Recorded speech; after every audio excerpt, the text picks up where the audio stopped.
love to engage with you all. Now, as we're about to kick off, get settled in, grab some coffee, some water, and stretch as we dive in deeper into this topic.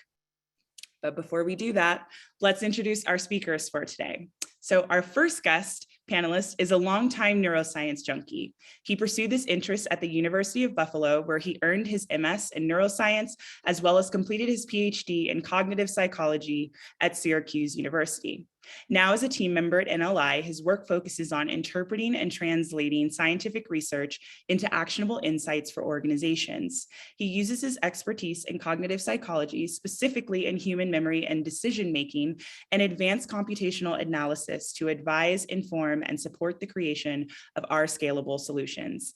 Please welcome senior researcher here, Dr. Ryan Curl. Ryan, it's great to have you.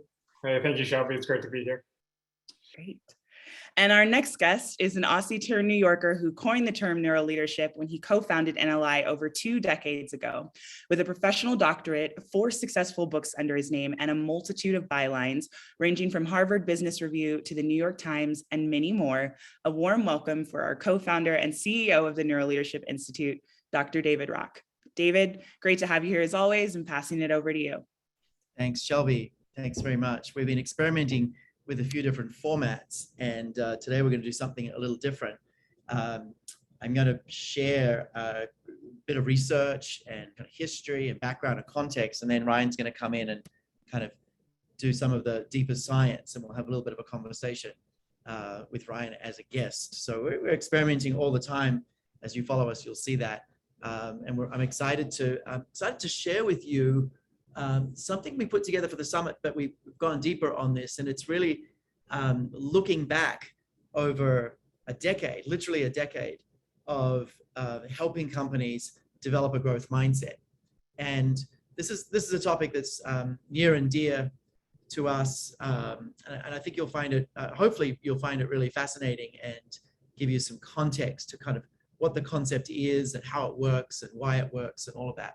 So firstly, the concept of fixed and growth mindset, it actually has a long, long history, and it goes all the way back literally thousands of years, where the early philosophers were noticing that the beliefs we have about our abilities had an impact on those abilities.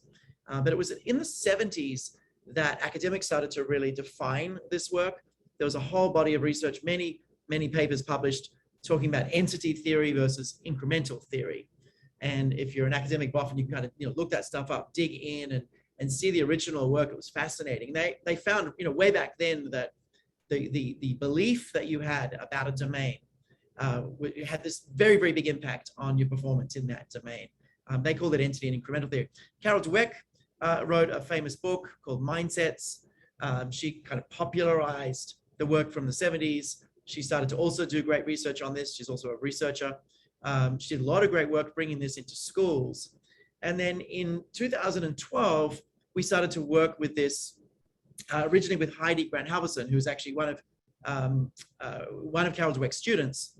Heidi joined us for a number of years, and she helped us kind of develop the concept of organizational growth mindset. And since that time, we've become really the leading global practitioner and organizational practitioner in this space. And I'll give you a sense of kind of what's happened in the last decade, and then we'll define growth mindset a little more, and then I'll talk about kind of what we've learned over this decade as well. So firstly, we've done a lot of research, a lot more than is kind of than we share necessarily on growth mindset. So there's a scattering of different things here. At the top, you can see some industry pieces that we've written in HBR, in Quartz, a number of different journals. But down the bottom here, what you see, 3 industry reports that are pretty significant research on the first one there, growth mindset culture. What is a growth mindset culture? Understanding it, illustrating it. We did a whole research project on what we should be doing about performance management when you weave in growth mindset. And we do a lot of consulting and advising on that space now. And then we more recently published something on how growth mindset supports organizations through disruption. Was that very prescient or what?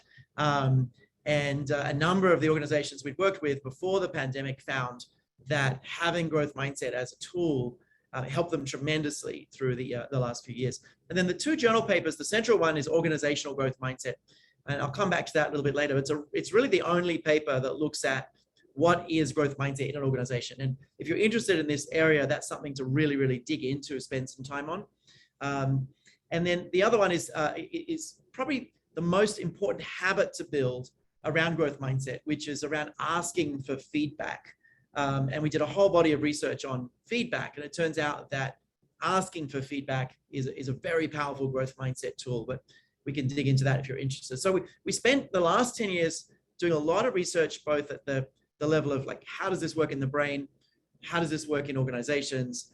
How does this work in the systems? And it's been a really, really fascinating journey. Now, separately to that, we've been helping organizations build these strategies, these rollouts. Now, at our summit, at a recent summit in February, which was virtual, we had the outgoing CEO of Procter & Gamble on the top left there, David Taylor, talking about the impact of growth mindset on their organization. We helped them at P&G roll that out across the whole business. It's a fascinating case study. And I think my team can probably put that session in the chat, or if not, we could send it out. But really fascinating session to watch him talking about the impact of growth mindset on P&G. But you can see some of the organizations we've worked with, many of these for many years, tracking the data, assessing the impact, trying different experiments, and really embedding the concept across both priorities, habits, and systems across these organizations. So it's been a fascinating journey. I think we probably should write a whole paper on everything that we've learned on over this time. So let's dig in.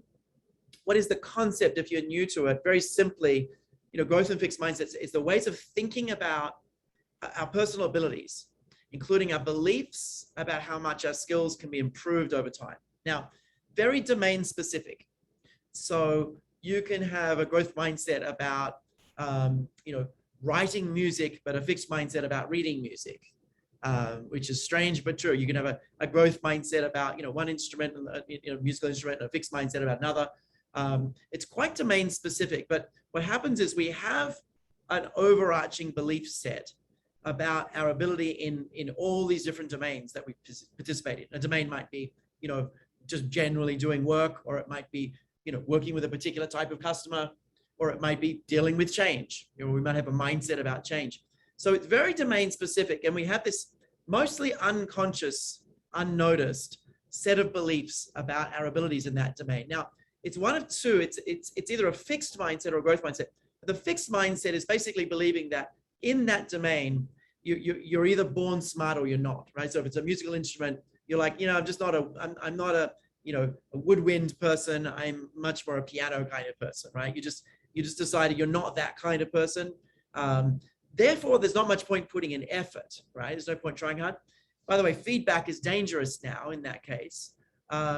You don't want feedback if you're intrinsically not good at something. Stretch goals here are bad, right? If you decided you're not a woodwind kind of person in music, you're not going to try a completely new type of instrument, right? And other people who are good at something actually make you less confident. So if you see an amazing clarinet player, you're like, well, I'm no good at clarinet, and I'm not going to try any other instrument. So it's interesting. The fixed mindset leaves you kind of not wanting to get better. And even when you see a great mentor or people give you feedback, it falls on deaf ears. If you intrinsically believe you're not good at, working from home, for example, if you intrinsically believe that's not you, then, people telling you how great it is, you just don't hear it. And people giving you ideas, people giving you feedback, seeing other people good at it, all of that just doesn't work, right? So it's really important. So the mindset that's fixed is literally fixed. We don't kind of open up. The growth mindset is this belief that we can improve, but there is a belief that effort matters. Feedback in this case is sought after. You're much more likely to try getting feedback. Stretch goals are good, and other people's success is a chance to actually learn. So you're much more likely to reach out and learn from other people. So it's very interesting. There are these two mindsets. We have it for we have it about everything, but it has a real effect on the brain. This stuff has a real effect on the brain moment to moment. It's fascinating. So I'll slow down and give you sort of a sense of some of the studies, and then Ryan can come on in a moment and kind of flesh this out a bit. But what we see in studies is that you can prime people in the lab. You can prime people, which is like nudging them one way or the other, like fixed or growth, quite simply. Like you give people a task on a computer and you say, hey, people who've done this task before, they seem to get better and better as they go, right? That person now has a growth mindset about that task. You can prime some other people and say, hey, in this task, people seem to hit a plateau. They kind of try for a while. They quickly kind of level off. They don't seem to get much better. And what we see is as you primed with these mindsets, people's attention literally is different. With eye tracking software, you can actually see people just not really paying attention to the task when you have this fixed mindset. It's really interesting. Another big set of studies is around errors and mistakes. And what we see is that when you have a fixed mindset and you make a mistake, your brain gets much more activated. The threat center in particular gets much more activated than when you have a growth mindset and make a mistake. And what's interesting also is when you have a growth mindset, make a mistake, you actually start activating more your premotor cortex, which is a planning network. You're actually thinking about what you would do differently next time. You're not doing that when you have a fixed mindset.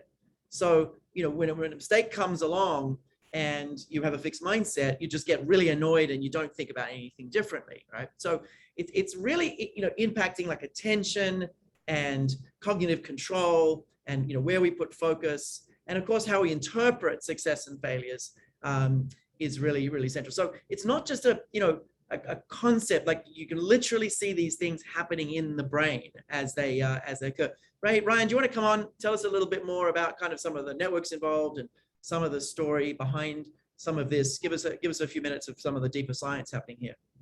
Sure, thanks, David. I just want to reiterate one point of yours that I think is really, really, really critical, which is that your mindset can be primed in that way. And I think when some people hear a lot about, the neuroactivity research, they're like, it makes them think about this kind of trait, like either I have a growth mindset or I don't because my brain fires this way or it fires that way. But the reality is with these certain primes and with this different perspective, the neural connectivity between areas of your brain can change. That's absolutely plastic. So I think that's an important point. And it goes to what you were saying before. So in terms of a little bit more to add to the neuroconnectivity, it's really important to consider how these different areas of your brain are firing together, how they're connected with each other. And the three most important areas of the brain that have shown to fire really more strongly together if you have a growth mindset in these situations that David talked about when you're potentially making errors, it really goes through how you're switching your mentality from, oh, this error is a threat, I need to kind of avoid attending to it, versus no, this is a learning opportunity, and I need to really pinpoint how I can get the most out of these errors, correct them in the future, and move forward. And so the areas of the brain that are responsible for that are our dorsolateral prefrontal cortex, which is really the error monitoring center, along with a few other things, but in this context, really error monitoring. Our dorsal anterior cingulate cortex, which is kind of like, it's probably one of the areas of the brain that's most complicated to explain, but it's more or less like, what is the bigger context here? How do I understand how my behaviors are enacting in the world in this moment? And so there's a strong connection between those areas if you have a growth mindset, which is to say, I'm making a mistake. Let's pinpoint exactly what I'm doing in this context to make sure I can adjust accordingly. And then the crucial last piece of this puzzle is its connection, the dorsal anterior cingulate cortex's connection with the striatum. And so I think most people are familiar with the striatum, which is kind of our reward center, right? This is a dopamine process goes through that dictates the value that we perceive to any sort of interaction in our lives. And so what happens with that connection is to say, okay, let me kind of draw the big picture. I'm making mistakes. My dorsolateral prefrontal cortex is active.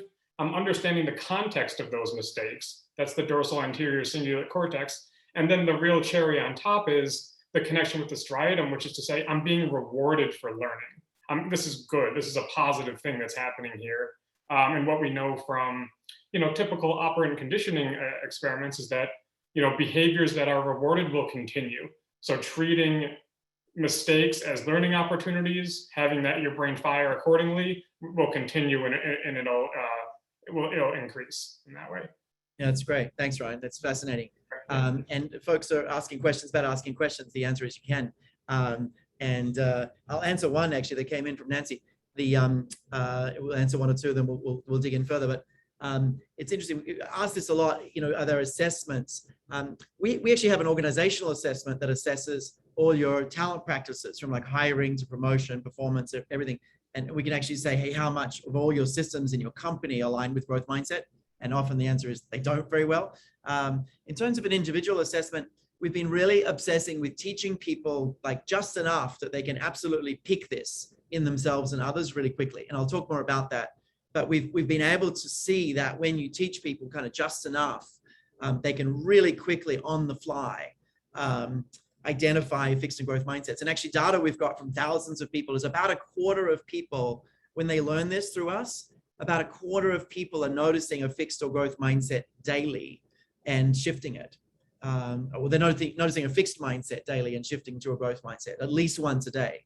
So about a quarter of people at least once a day. So that's what we've been anchored on, is how do we get better and better and better at kind of people self-assessing in the moment and noticing it versus any kind of formal assessment as well. Because the other irony of an assessment about fixed and growth mindset is it's kind of fixed mindset to have an assessment in a sense, which is a little ironic. So Anne's asking, is mindset domain specific? Very domain specific, even subdomains. So I was trying to explain that before very badly. So it's not like we have a fixed mindset about work. That would be impossible. You wouldn't survive. And no one has a growth mindset about work. Again, it would be there's sections of work. We're going to have different types of mindsets. Absolutely. So it's and Ryan can talk a little bit more about that. We're going to get into sort of some of the new research in a minute, but I just want to kind of give you a little bit of a sense that this is a real thing. It really impacts brain processing. But the really cool thing, which I'll show you in a minute, is that it like even a little bit of good quality education done properly has a huge impact, much bigger than we predicted when we went into this. And I'll show you some of the data. I mean, a quarter of people every day noticing a fixed mindset shifting to growth is amazing. But I'll tell you how many people do it 1 to 3 times a week, like about 90% of folks that learn this, about 90 to 95 sometimes % every week, at least 1 to 3 times are actually noticing and shifting their mindset. So when you teach this well in an organization, it actually has a real impact on engagement, because engagement's definitely tying to being more in this optimistic state. It's obviously enabling learning, but ultimately it's helping everyone adapt faster, because in that growth mindset, you're dramatically more likely to, ask for feedback, set stretch goals, adapt quickly, deal with things, really, really differently. And one way to think about this is, if your brain is going through a lot of change, disruptive change, especially if you have that fixed mindset, you're going to be thinking, what if I'm not good at this? How am I going to fail? Maybe I don't have the skills yet to do hybrid management. I could make mistakes. Others could do it better. Like if you have this fixed mindset about, say, hybrid, management, that's what you're going to be thinking. But if you have this growth mindset about hybrid management, you're like, hey, I'm not perfect, but I can get better. I can always improve. So, it's a chance to practice and get better. I'm getting better over time. So particularly relevant with lots of change, and when there's like massive disruptive change, it becomes like a critical skill to have to help you bring yourself back from the chaos sometimes. So really, really, really relevant in the pandemic and continuing to be. And I know that organizations, including General Mills and Microsoft and P&G and others, got a lot of value from having this as part of their not just their language, but part of the habits that people had week to week to week. So let's dig in further. I want to share with you kind of some of the insights, and maybe Ryan, come back on this. I think it's such a fascinating conversation, this one. I want to share with you, and I think we're going to work on a deeper piece on this. I want to share with you kind of what we've seen, and then maybe Ryan, you can comment on kind of what jumps out to you. But the first thing that we've seen is it's a little bit of teaching about this kind of gets people doing something new that tends to stick, but not for like a year, but you get so basically teaching the concept over, say, an hour. But if you teach it well, you've got this overarching habit that embeds pretty quickly. Now, what's that overarching habit? It's basically noticing a fixed mindset shifting to a growth, right? It's going, oh, look at that. I've got a fixed mindset about that, and shifting to a growth mindset. So that habit embeds pretty quickly over a lot of people, like, even 100,000 people. But the real benefit comes from going deeper. And there are 3 habits then that build more slowly that are really, really important. And you want to build those one at a time. And I'll show you those. Those are experiment, value, progress, learn from others. And we saw from our research, these were the most important habits to anchor on and really build one at a time. Really get people into the practice of experimenting, into the practice of looking at progress, and the practice of learning from others, particularly asking for feedback. So these three things turn out to be really, really important. So, you certainly can get some benefit from just, a general talk on this, but you get a lot more benefit from really going deep and building these habits properly.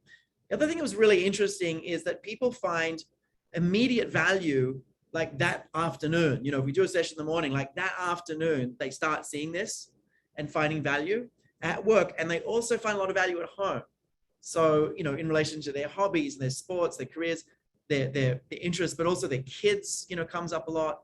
People have a lot of big insights about parenting, all sorts of things. So it has this like universal impact that's actually helpful.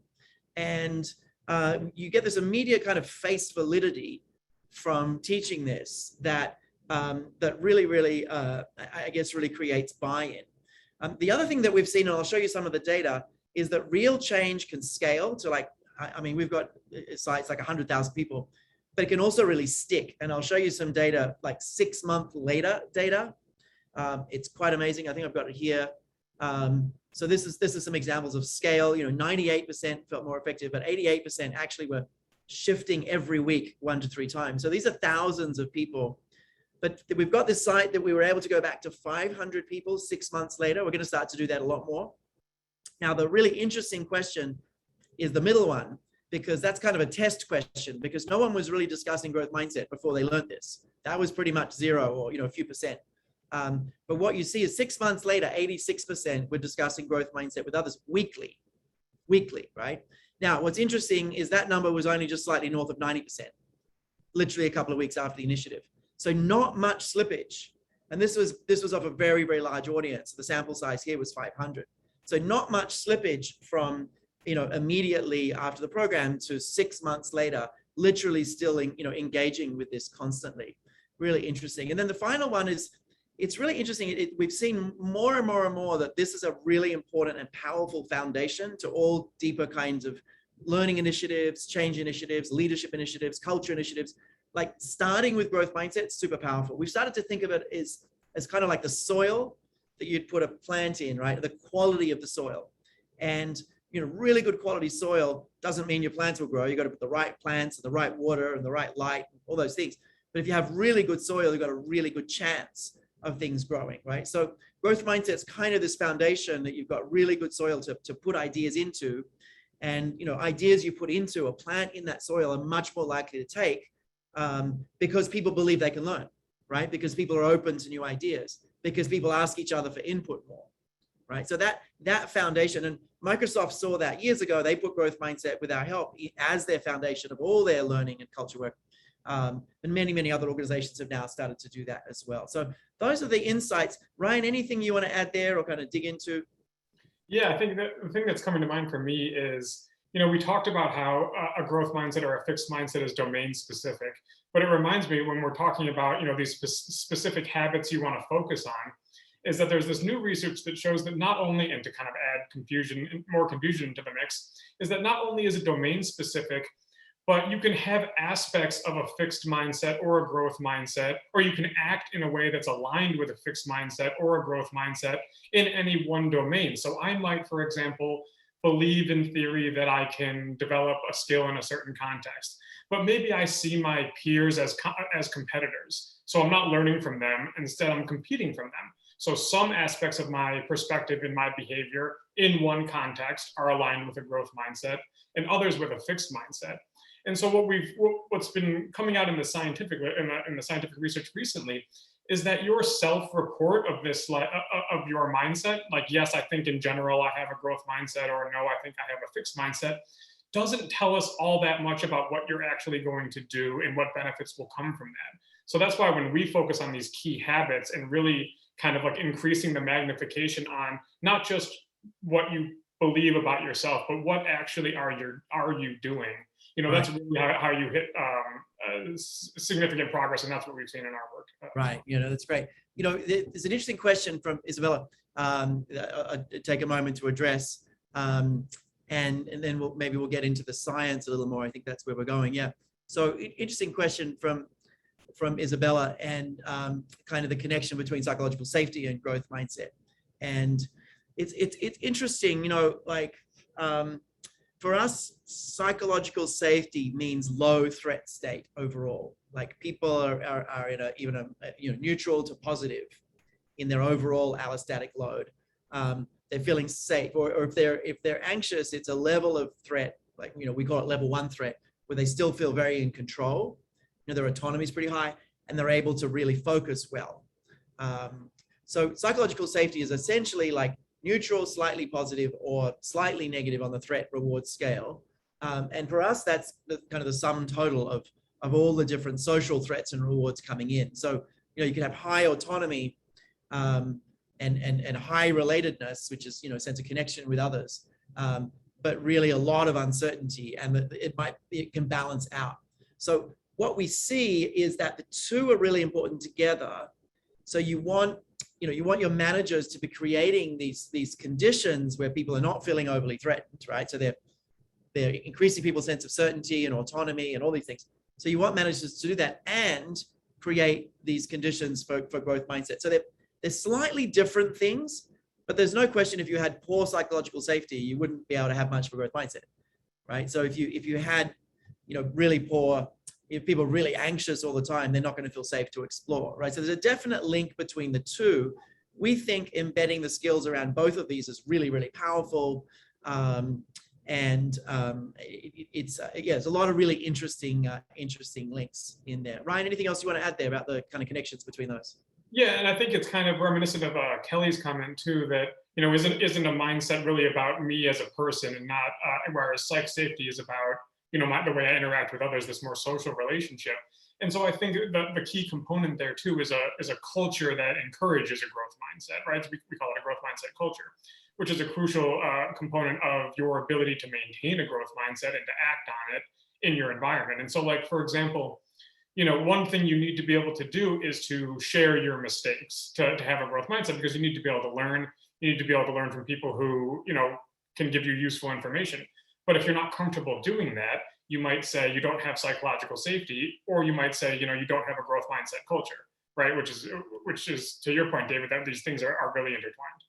Yeah, no, interesting. And, you know, to Olivia's point there, and then we'll get into the science a bit, maybe take a couple of questions, then we'll get into the science. But to Olivia's point, like, and this is sort of what I was saying earlier, like, you know, giving people the concept can be helpful, but to really shift someone's mindset quite broadly is you really kind of want to learn this in layers. And we've been thinking about this a lot, literally for 10 years. You know, the first layer is kind of just shifting from really focusing on outcomes to valuing progress. So for us, the first layer is getting people to think in terms of not, you know, did you do something? Did you deliver a result? But where were you? Where are you? Where are you going? So always be thinking about the learning journey, and in any context, shifting to learning itself, right? That's the first kind of prime. And ideally, what you want to do is have like a team thinking about that for a whole week. Like the best way to learn this is an intact team or a cohort, you know, working together on this concept for at least a week, maybe 2 weeks, right? What is it to value progress, and really think about continual learning, right? Then there's another layer, which is how do we get people to experiment? You know, so now you're valuing progress. So how do we get people to really experiment powerfully, try things, you know, let go of looking perfect? And again, spend a lot of time on that. And the third one is how do you then really ask for feedback and get input from others with what you're doing? So you're really in this dynamic. So we've seen those three things, like when you learn them one at a time, can be super, super powerful. And that really embeds that deeper growth mindset. We don't actually have any data on, which is interesting, on how much people will have the habit just from a light kind of touch without those three deeper habits. I don't think we have any data on that. So all the data I've been giving you is on, you know, people who've learned the three specific habits. But anyway, Ryan, tell us a bit more about the science. I know you did a little bit of a refresh on some of these topics. Take us away on some of the things that you've been finding that you think are really the group will be interested in. And actually, one of those, David, just to kind of piggyback off of what you were saying, that we, you know, we don't have the full set of data there. One recent thing that came out that was really influential work was shown that as little as an hour growth mindset intervention can have massive benefits, which is really incredible and was a really surprise to the field. So they, obviously we want to dig in deeper and to really support learners through this process and pick up on habits, but even something as small as an hour intervention can have really drastic impact. So that was published just a couple of years ago as well. But one of the things that came up that really struck me that I think is important, and maybe it conflicts with some misconceptions people have about a growth mindset, is that, or things that are reminiscent of a growth mindset, is that, if I'm trying so many new things, I'm leaving myself, I'm going to make more errors. I'm going to make more mistakes, and there's going to be a cost associated with those things. And maybe there's some truth to that in certain contexts, but what's been coming out recently and in these really important domains is that if you have a growth mindset, you actually make less errors overall because you're getting the most out of the errors that you make. Whereas if you have a fixed mindset, you're not learning as quickly and you're going to continue making the same errors over and over again. So maybe that's not such a surprise, but in one context that this came up in was a neonatal resuscitation course. And they showed that those that were going through this course that had a growth mindset made far fewer mistakes, which, the implications of that I think are pretty clear. One other example too that I think is really important that came out just a couple of years ago is that having a growth mindset increases workplace satisfaction overall, but they took a deeper look into in what circumstances this plays out.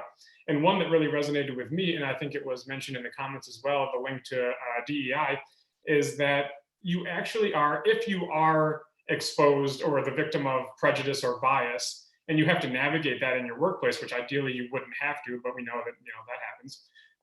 If you have a growth mindset, you actually have far better outcomes navigating that process. And it's not 100% clear why that is, but I think it's something like, if I believe that I can change and I can grow and get better, and I believe that about other people, someone who treats me poorly, I will treat them as someone who has made a mistake and maybe deserves repercussions for that, but also can change, right? And so I can maintain my sense of belonging and my sense of relatedness with these people within my organization, even with these situations that ideally wouldn't happen. That's really interesting. Yeah, that's really interesting. I mean, I wouldn't want that to be kind of used the wrong way. No, there's a potential for that to kind of be misused, but it is really interesting. And I just want to comment on that. One of the trends that we've seen in the last couple of years is organizations coming to us saying, hey, I want you to give us the best possible thinking on transforming our DEI practice and world. Increasingly, we're starting with a solution called GROW. We're starting with like growth mindset as a foundation. And for the DEI world, diversity, equity, inclusion, like starting with getting everyone open to being wrong and to wanting other people's opinions and to really learning, like clearly that's a really fantastic fertile ground, even fertile soil, right, to then do other things in terms of bias and inclusion and other things. So if an organization has the kind of the willingness and courage, we think that's a really great place to start, and then go into like learning how to actually mitigate bias, and then go into learning inclusion, and then encouraging voices, this kind of thing. So it's a really powerful foundation for the DEI space, but really all the references as well. Yeah. So what else, Ryan? What else has been coming up in the research? Yeah. So one thing that came up too in terms of so not so much from an individual perspective, but from a organizational prerogative and a cultural perspective, is they did this experiment that I thought was kind of neat, where they had a bunch of participants and they gave them hypothetical mission statements that were said to be indicative of an organizational mission statement. And they were all of equal quality, let's say, but they were reminiscent of a fixed mindset culture versus a growth mindset culture. So these were things like, we thrive off of, we thrive off of developing our employees versus we thrive off of our talented employees. A growth mindset versus a fixed mindset, respectively. And what they showed is, regardless of priming them with this language of a growth and fixed mindset, participants were much more excited by the growth mindset mission statements, and were far more likely to believe that they would be committed to that organization, that they would trust that organization as well. So it's interesting that, and just something as kind of superficial, maybe as a mission statement, says a lot about, what talent you'll bring in, what candidates you'll get. And then finally, they wanted to actually see if this was played out in reality. So they pulled employees from Fortune 1000 companies, and they asked them questions about the culture of their organization, whether or not they had more of a growth mindset or a fixed mindset, without using that language. And they found that those that perceived their organization to have more of a growth mindset culture were more innovative, they were more trustworthy, and they had more integrity. So I think the overarching point is, not only is it beneficial for organizations to have a growth mindset culture, but it's what people want. They want to work in a place that will develop them, that will treat them right, that will grow with them. Yeah, absolutely. And they're really looking for that. I remember sitting with the learning team at IBM a couple of years ago, and they had just mountains of data, more than anyone has ever had, about like what makes people engaged and perform and all this stuff. And they just said there's a huge outlier in the data that no one really knows, which is the number one variable for engagement, retention, performance. It's just how much people are learning. And if they're learning a ton, they're happy, motivated, engaged. And, it reminds me of the progress principle from Teresa Amiabla from Harvard, just like you're feeling like you're making progress, but learning is different. But, learning, feeling like you're learning, feeling like you're growing is its own reward. You get a greater sense of certainty, greater sense of autonomy, greater sense of status. It's intrinsically rewarding. But so that's really interesting. Couple of comments coming up in the chat, just to mention that I think Evan, who's the head of marketing, put in the chat a link to a knowledge center that we put together on growth mindset. So if you're an aficionado, you really want to understand growth mindset, lots of writings and studies and webinars and all sorts of things. If you kind of want to, study up on this, it's such an interesting area. Any other studies, Ryan, that you wanted to dig into? No, I think that covers it. Let's see if I'm missing anything. Got my notes here. You can come back to it. Yeah, so the one piece here too is that maybe the overarching point too is that, and David, you gave this nice kind of breakdown of the history of growth mindset over the years. If we kind of narrow the timeline there in the last maybe 15 years, a lot of growth mindset research was happening in education and academic context, which was really valuable, but maybe didn't directly resonate with the typical workforce. But what's happening over the last 10 years or so is that there's so much of this work being done within organizations, which has shown enormous value. Increases in work engagement, performance, the ability and the benefit of receiving feedback. All of these things are starting to be done within organizations too, and it's showing that, not surprisingly, the massive benefits of a growth mindset culture. Yeah, beautiful. That's a good segue to thinking about organizations. So, as we think about change at scale, and helping organizations transform to more of a growth mindset culture. Did I say fixed mindset? As we think about helping them transform to much more of a growth mindset culture, there's three kinds of work to do. One is getting everyone talking about it. And when Satya Nadella started at Microsoft, he made growth mindset one of his platforms. And some of the very first articles that he wrote about his philosophy and was literally about growth mindset and all the reading he does and how he's a learner, not a knower. And he just talked about it over and over and over, every interaction with everyone. So he made it a real priority as CEO to do this. And, we've been working with Pam from Avanade, the CEO of Avanade there, and, she's doing a similar thing, like just talking about this as a real priority across 50,000 people. So you've got to make this concept a priority, first of all. Lots of it's not just CEOs, but lots of CEOs have really seen that this is a powerful construct that works. But then you've got to do the work to build habits. And what we've found is, one habit at a time over time is powerful.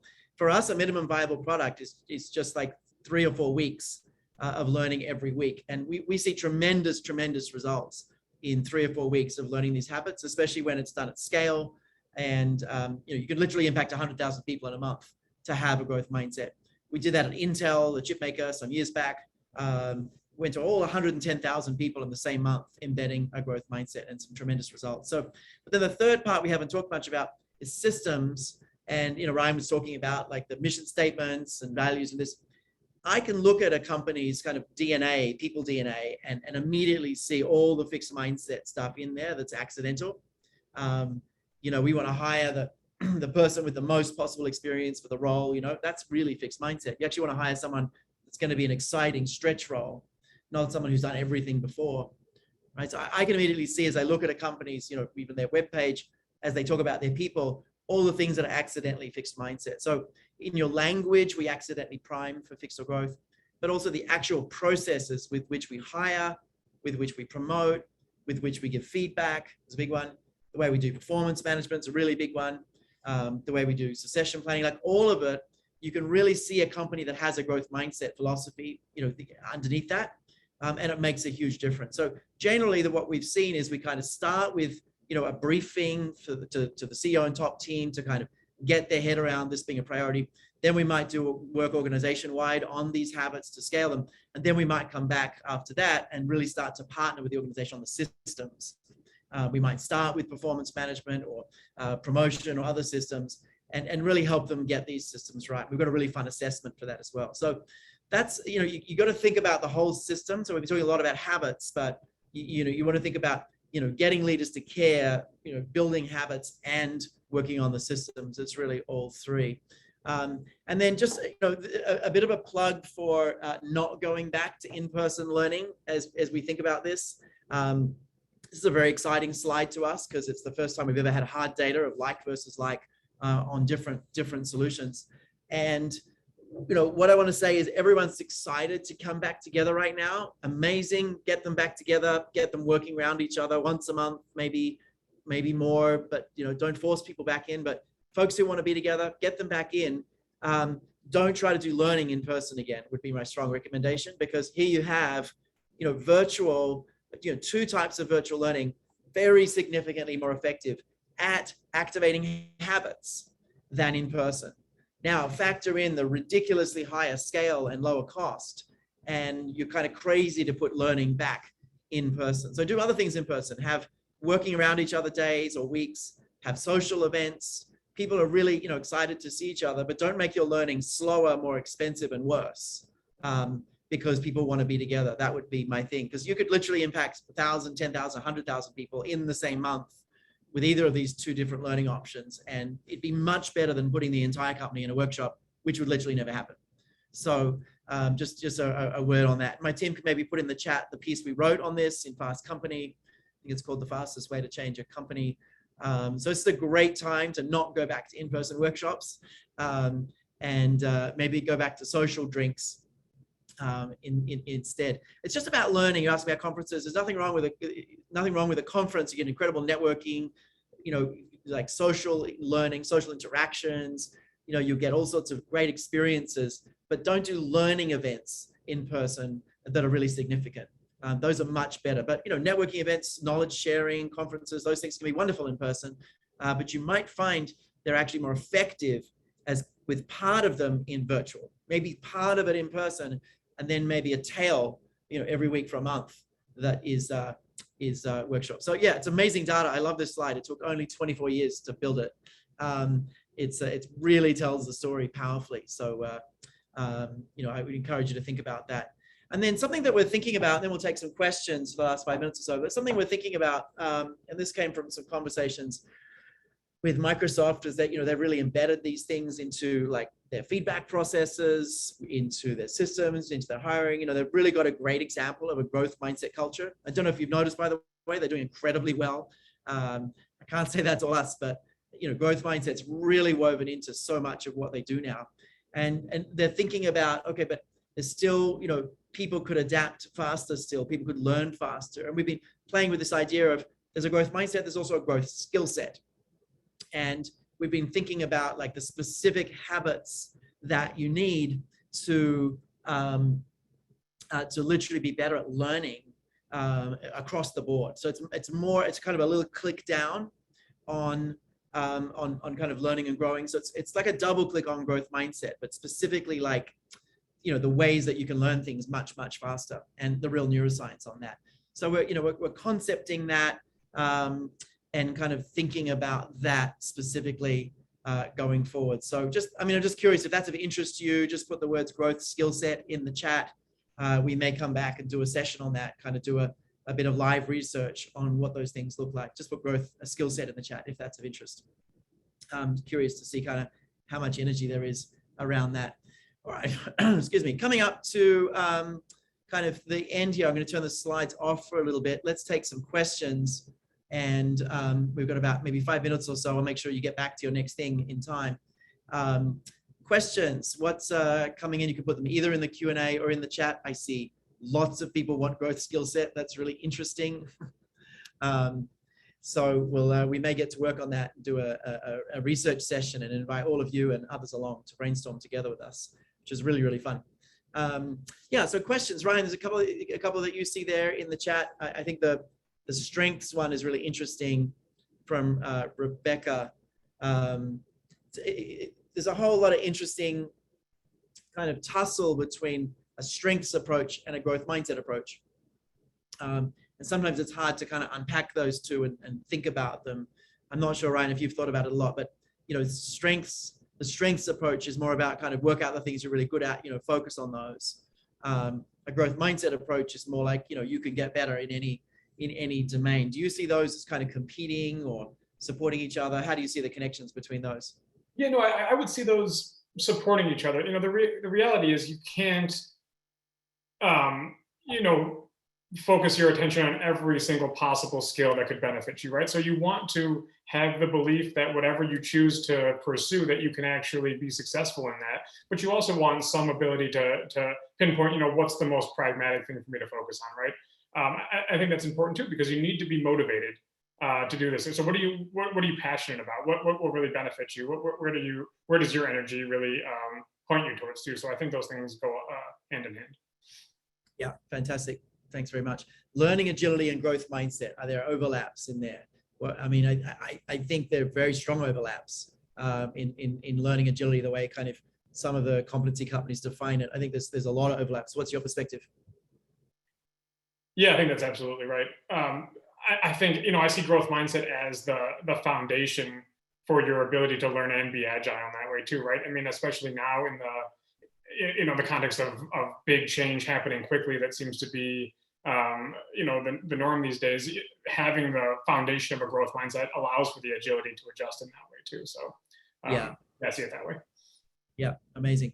There's lots to say there. Someone's asking about the difference between the two virtual methods. I'll do that very briefly. But each of them are a 30-day experience. The one that's called a high impact virtual experience, that's essentially a cohort, 20 to 30 people once a week for 3 weeks for about an hour, sometimes 90 minutes, which is better, but 60 or 90 minutes, and cohort 20 to 30, going deep, one habit at a time. So the first week is literally on, value progress, second week on experiment. Really, really powerful, can be intact teams or, cohorts. And that can scale quite nicely, but the other version, the distributed learning solution, DLS, can scale massively. And that's essentially pushing out content to people managers to share with their teams every week for a month, and giving those people managers tools to share this with their teams, have the conversations. And interestingly, not a huge difference between those two learning modalities. Both of them significantly better than in-person learning. So even just putting out, and by the way, the amount of content, it's 5 minutes. It's a 5-minute video once a week and a 1-page guide. So putting that out to people managers at massive scale and getting the teams locally to talk about it, we find we can get very close to 3 one-hour workshops in that way. So really, really interesting to be able to follow the data and see that. Yeah, Ryan, any other questions before we go to some announcements? But folks, stay on. If you're going to jump off, just maybe my team can put a quick poll up so we know how to follow up with you. So before folks jump off, just click that poll so we know kind of not to follow up with you at all, or different things that we can follow up. Grow, by the way, is our growth mindset solution. It's kind of our second oldest solution after Connect, a really, really powerful one. So click one of those. Ryan, any other questions you wanted to answer before we do announcements? There's so many great ones in here. Unfortunately, we can't get to all of them. Someone mentioned why the growth mindset literature in academia might not translate to organizations. And I think really it does. I think that's one key thing, is that, ultimately we want, of course, an academic context is focused on learning. That's the primary goal. We want that goal to exist in organizations as well. So that research very much does apply. But fortunately, we don't have to rely on it entirely, because there's plenty of new research coming out in the organizational context as well. But besides that, there's so many great questions in here, but I'll leave it there. Yeah, maybe capture them and we'll see if there's some trends and we can write. We should do some more writing up on this, I think. it makes me want to do like a whole growth mindset day later in the year, where we just dig into the real science and practice. And it's such an important topic. I think it needs a lot more attention. Thanks, Ryan, so much. Feel free to jump off. I really appreciate your brilliant brain. I'm sure everyone else does. It's so great to have you on the team. Really appreciate everything that you do. Thanks, Thank you, Ryan. David. Thank you, everyone. Great. A couple of quick announcements. One really important one is we're running a whole, we're calling it a masterclass, although we may end up calling it an insight lab or something else, but we're running a 3-month program for DEI practitioners. It's starting in the fall. It was originally going to start in June. It's going to start early in the fall. Maybe one of my team can put it in the chat, but it's a program to spend literally 3 months with peers, and it's all high quality peers who are internal practitioners. 3 months learning about the deeper science of DEI. We're super psyched about it. It's a new format for learning because there's just so much science and so much great stuff to dig into. We wanted to do that. We'll probably do one on growth mindset and kind of learning and leadership more broadly, I'd say into next year. So we'll do a similar kind of masterclass format on leadership and learning that encompasses growth mindset. We'll probably do one separately on performance. But right now there's a DEI one.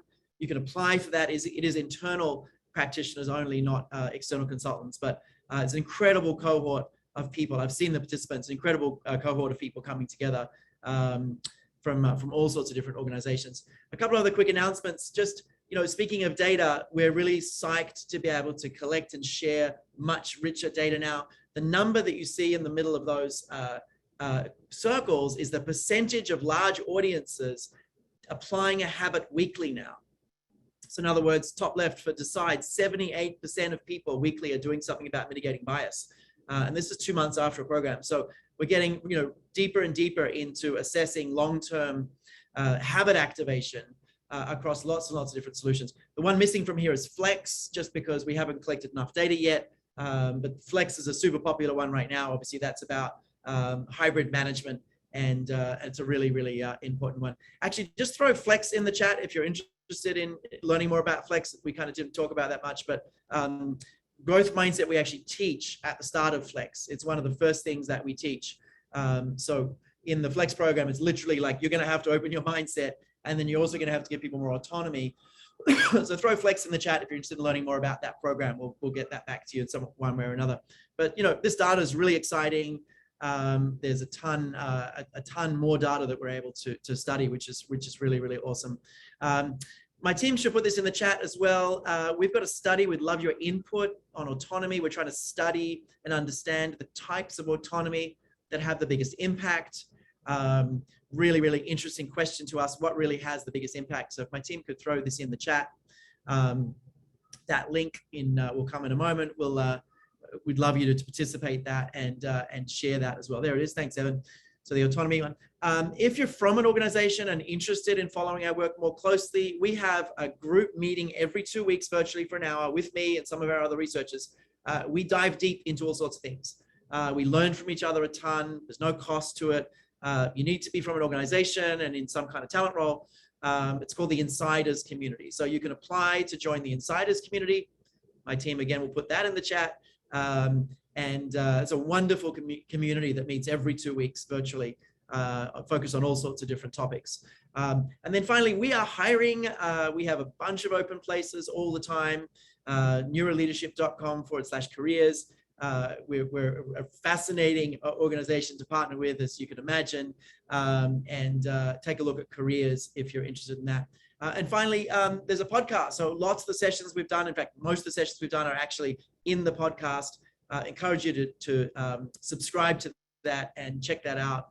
There's all sorts of amazing topics in there. That's it for me. Thank you so much for being here. I hope you got 5 minutes to get to the next thing. Tiffany, the contact person, is all there in the careers page. So lots of information by country. Just go to the careers page there. Thanks, everyone. Take care of yourselves. Look after each other. Keep doing what matters. Thanks to my team for the great work behind the scenes. Bye-bye.